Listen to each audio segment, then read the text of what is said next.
Alors une année liturgique, c'est une année, voilà, c'est un temps, c'est 12 mois, qui est qualifié liturgiquement. Qu'est-ce que je veux dire par là?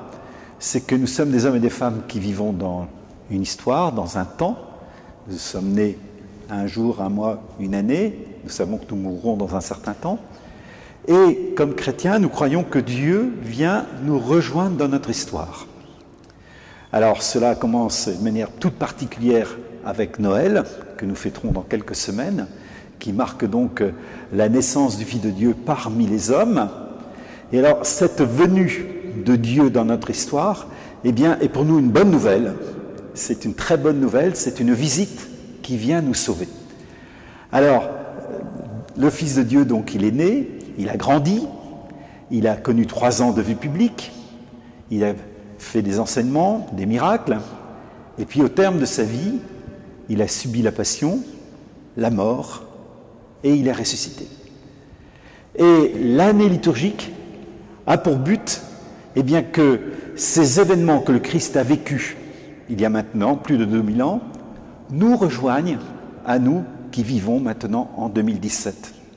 Parce que nous croyons que le Christ est toujours vivant, que notre Dieu est le Dieu des vivants et non pas des morts, et qu'il vient nous rejoindre là où nous sommes, et notamment dans les différents moments de notre histoire, et personnelle et communautaire.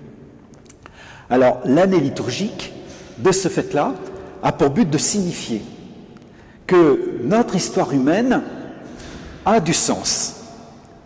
Elle a un début, la création du monde, elle a une fin, qui est donc le retour glorieux du Christ à la fin des temps. Et donc, cette année liturgique commence avec donc le temps de l'Avent, qui ici en 2017 commencera très prochainement, le 3 décembre prochain, pour se terminer donc dans un an avec la fête du Christ roi. Cette année liturgique a une particularité, c'est qu'on pourrait croire que, eh bien, le centre de l'année, enfin que l'année suive exactement chronologiquement l'histoire de Jésus. Il n'en est pas, ce n'est pas le cas, parce que l'événement le plus important pour nous chrétiens, c'est la passion, la mort et la résurrection du Christ. C'est ça qui est le pivot, le centre de notre foi. Et c'est pourquoi cet événement qu'on appelle le mystère pascal est au centre de l'année liturgique. Et donc l'année liturgique, elle a commencé tout simplement il y a 2000 ans, eh bien le dimanche. Le dimanche, les apôtres et à leur suite les premiers chrétiens se réunissaient pour écouter la parole et vivre l'Eucharistie. Et puis petit à petit, l'année liturgique est née. Quelques décennies plus tard, on a fixé la date de Pâques au printemps, le dimanche qui suit la pleine lune de printemps. Donc c'est une date qui est mobile, qui peut s'échelonner sur un mois lunaire, donc 28 jours. Et puis donc Pâques, le dimanche de Pâques, le grand dimanche de Pâques étant fixé, eh bien on a créé après le temps pascal, qui est un temps d'une 50aine de jours, et qui est le signe qu'avec la résurrection du Christ, un temps nouveau commence, et nous en sommes. Et puis pour préparer toute cette période de fête, comme dans notre vie quand il y a une fête, on se prépare, eh bien il y a un temps de préparation qui est le carême, qui est de 40 jours, et qui commence donc le mercredi des cendres pour se terminer le samedi saint. Voilà. Et alors ça, c'est, je dirais, c'est le temps liturgique capital, c'est le centre. Et puis comme en écho, je dirais, à cette grande fête de Pâques, on s'est dit, mais qui est ressuscité? Ah ben, c'est celui qui est né. Et c'est comme ça que, je dirais, à la suite de Pâques, on a donc créé la fête de Noël, parce que vous savez qu'on ne connaît pas la date exacte de la naissance du Christ. Donc, elle a été fixée au 25 décembre, et là, donc, c'est une date fixe qui revient tous les ans. Et de la même manière que pour le temps pascal, eh bien, pour Pâques, il y a un temps pascal, il y a un temps de préparation, et bien pour Noël, il y a un temps de Noël qui va de la fête de Noël jusqu'à la fête du baptême du Seigneur, et puis un temps de préparation qui est l'Avent. Voilà. Et après, eh bien, l'année liturgique a continué à s'organiser, et dans le courant du Moyen-Âge, au XIIIe siècle, XIVe siècle, sont apparues d'autres fêtes, comme la fête de la Trinité, la fête du Saint-Sacrement, donc ce sont des fêtes qui suivent immédiatement le temps pascal, et plus récemment, la fête que nous avons célébrée le dimanche dernier, la fête du Christ roi de l'univers. Voilà. Alors vous voyez, l'année liturgique, c'est, je dirais, une excellente pédagogie pour nous laisser rejoindre dans notre histoire par l'histoire du Christ. Car être chrétien, c'est mettre ses pas dans ceux du Christ qui est venu dans notre temps. Alors, une fois que cela a été fixé, ou oui, à peu près, eh bien, sont venus après les fêtes des saints, à commencer par ceux des apôtres et les martyrs.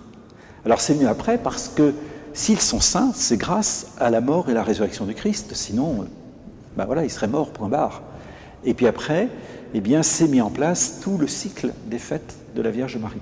On a commencé par donc l'Assomption, le 15 août, l'Annonciation, le 25 mars, l'Immaculée Conception, le 8 décembre, et encore d'autres fêtes. Et puis sans oublier toutes les autres fêtes de saints, car comme vous le savez, on ignore le nombre de saints. Alors, il y en a un certain nombre qui sont inscrits au calendrier, mais pour n'oublier personne et surtout pour raviver notre espérance, eh bien, on a la fête de la Toussaint le 1er novembre, qui nous dit, ben voilà, notre temps a un sens, c'est une histoire de sanctification. Oui, eh bien, ces années liturgiques ont été instaurées suite à la réforme liturgique du dernier concile Vatican II. Ce dernier concile voulait valoriser la parole de Dieu et permettre aux chrétiens, à l'ensemble du peuple de Dieu, d'avoir le plus accès possible donc à cette parole. Alors, avant la réforme liturgique, il y avait donc une année liturgique et bon, tous les dimanches, par exemple, le 10e dimanche après la Pentecôte, ben, tous les ans, on écoutait les mêmes passages de la parole de Dieu. Depuis 1969, on a créé donc pour le dimanche les années A, B et C. Chacune de ces années correspond à la lecture d'un évangile. L'année A, nous écoutons l'évangile de Jésus-Christ selon saint Matthieu. L'année B, nous écoutons l'évangile de Jésus-Christ selon saint Marc. Voilà, ce sera le cas ici donc avec cette année qui commence. Et l'année C, eh bien, nous écouterons l'évangile de Jésus-Christ selon saint Luc. Mais vous me direz, il en manque un. Parce qu'en principe, il y a 4 évangiles. Hein, on est bien d'accord. Et Jean, où est-il passé? Alors en fait, nous écoutons l'évangile de Jésus-Christ selon saint Jean, d'une part pendant le temps pascal de chacune de ces 3 années, et d'autre part, comme l'évangile de Jésus-Christ selon saint Marc est un peu plus court que les autres, eh bien, il laisse de la place pour l'écoute de passages de l'évangile de Jésus-Christ selon saint Jean. Et c'est ainsi qu'en plein mois d'août, souvent, nous avons le fameux discours de Jésus sur le pain de vie, au chapitre 6 de l'évangile de Jésus-Christ selon saint Jean, qui ponctue 4 ou 5 dimanches de cette période. Voilà. Et donc on a, à ce moment-là, eh bien, on peut écouter l'évangile de Jésus-Christ selon saint Jean. Voilà un peu ce qu'il en est pour ces années A, B et C. Effectivement, le 3 décembre, donc c'est maintenant très proche, donc les chrétiens seront fortement invités, ils devront même dire la nouvelle traduction du Notre Père. De quoi s'agit-il? En fait, il s'agit d'une nouvelle traduction concernant la 6e demande du Notre Père. Le reste, eh bien, demeure pareil. Cette 6e demande, eh bien, a été traduite jusqu'à maintenant de la manière suivante: et ne nous soumets pas à la tentation. À partir du 3 décembre, nous dirons « et ne nous laisse pas entrer en tentation ». Bon, vous voyez, on passe du verbe « soumettre » au verbe « laisser entrer ». Alors vous me direz, pourquoi ce changement? Ce changement n'est pas dû au fait que le texte que nous pouvons encore dire maintenant soit faux. Non, il est juste, et les exégètes, ceux qui travaillent à la traduction de la Bible et à son accueil, disent « oui, cette traduction ne nous soumet pas à la tentation est juste. » Seulement, au fil des années, parce qu'elle a quasiment 50 ans, eh bien, elle peut induire un sens qui n'est pas juste. À savoir, elle peut laisser entendre que c'est Dieu qui tente les hommes, ce qui est faux. Dieu ne veut pas la mort du pécheur, mais qu'il se convertisse et qu'il vive. Notre Dieu n'est pas là pour nous poser des pièges et pour regarder à quel moment, eh bien, nous tomberons. Au contraire, il vient nous relever.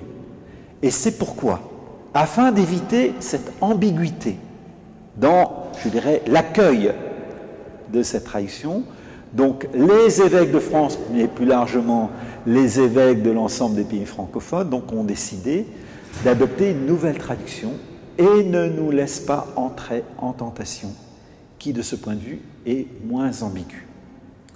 Alors, cependant, nous savons que, en ce qui concerne cette demande du Notre Père, aucune traduction française n'est parfaite. Toute traduction, comme toujours, a des avantages et a des inconvénients. Et c'est pourquoi je pense qu'à l'occasion de cette nouvelle traduction, eh bien, il me paraît encore plus intéressant de revisiter notre manière de prier le Notre Père.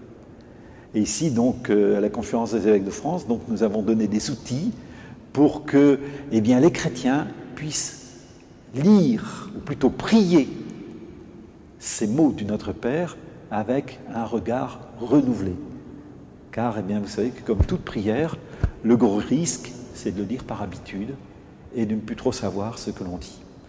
Alors je crois que, vous voyez, année nouvelle, si je puis dire, notre Père nouveau, et puissions-nous, avec cette nouvelle année, eh bien, prier avec des yeux et un cœur neuf cette très belle prière que le Christ nous transmet.